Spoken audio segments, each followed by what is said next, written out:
अस्सलाम वालेकुम। उम्मीद है आप सब खैरियत से होंगे। दोस्तों, आप में से किस किस के साथ ऐसा होता है कि किसी खास मौसम में आपको किसी खास शख्स की याद आती है, या कोई गाना सुन लिया या किसी ने कोई जुमला बोला तो आपने कहा अरे तुमने क्या याद दिला दिया। इस कैफियत को किसने डिस्कवर किया था? ये कैफियत क्या होती है? इसका इंसान की साइकोलॉजी पे क्या असर होता है और इसको हम अपने फ़ायदे के लिए कैसे इस्तेमाल कर सकते हैं, ये जानना चाहते हैं तो आज की वीडियो आपके लिए है। 1870s में रशियन फिजियोलॉजिस्ट था इवान पावलो। वो कुत्तों के डाइजेस्टिव सिस्टम पे एक रिसर्च कर रहा था, तो उसने कुत्ते के मुंह से एक टेस्ट ट्यूब लगा दी ताकि उसके थूक को जमा कर सके। तो उसका जो लैब असिस्टेंट था वो उस कुत्ते के लिए खाना लेके आता था। तो पाब्लो ने नोटिस किया कि जैसे ही उसका लैब असिस्टेंट आता है ना, तो उसके कदमों की आवाज़ सुन के कुत्ते के मुँह से राल टपकना शुरू हो जाती है। क्योंकि कुत्ते ने अपने खाने को उस लैब असिस्टेंट के कदमों की चाप से एसोसिएट कर लिया था। तो पाब्लो ने कहा कि अच्छा अब तुम ऐसा करो कि अब जब तुम आओगे ना तो तुम एक घंटी भी बजाया करो। फिर कुछ दिन के बाद उसने अपने लैब असिस्टेंट को कहा कि तुम मत आओ मगर सिर्फ घंटी ही बजाओ।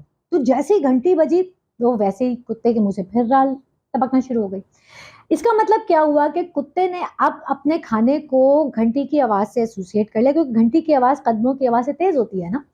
इस कैफियत को क्लासिकल कंडीशनिंग कहा जाता है और इसका ह्यूमन साइकोलॉजी पे बहुत गहरा असर होता है। मीडिया और भी बहुत सारे लोग इसे वाइडली यूज करते हैं to control our choices and decision making. Companies brand ambassadors बनाती हैं, क्यों बनाती हैं? इसीलिए बनाती हैं। वसीम अकरम साहब हमारे बहुत लेजेंडरी प्लेयर हैं, मेरे फेवरेट प्लेयर हैं। एक जमाने तक उनका नाम सुनते ही जो पहली चीज दिमाग में आती थी वो क्या आती थी? स्विंग का सुल्तान। अब क्या आती है?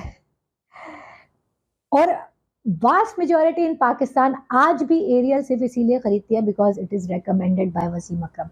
चाहे वो उनके अपने घर में यूज होता हो या नहीं होता हो, तो ये टेक्निक यूज की जाती है वाइडली। अब आप रोड पे अगर देखें ऑडी को, तो आपके जहन में क्या आएगा? पैसा।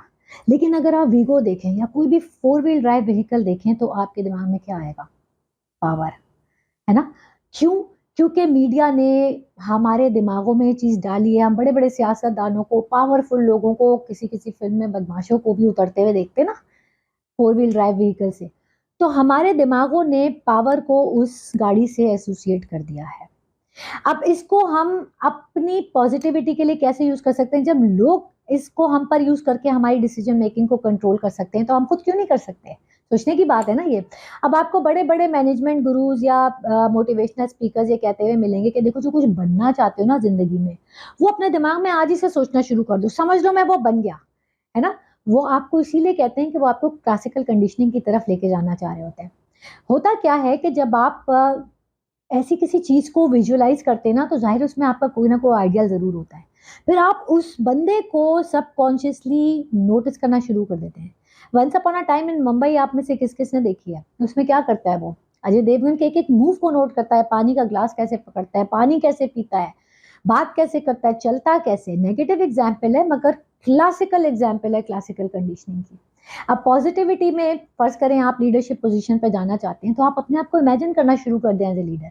फिर होगा क्या कि जो आपका आइडियल होगा ना, आप उसको नोटिस करना शुरू कर देंगे। वो कैसे उठता है, कैसे बैठता है, कैसे बात करता है, टफ सिचुएशंस को कैसे डील करता है, सिचुएशन लीडरशिप कैसे दिखाता है।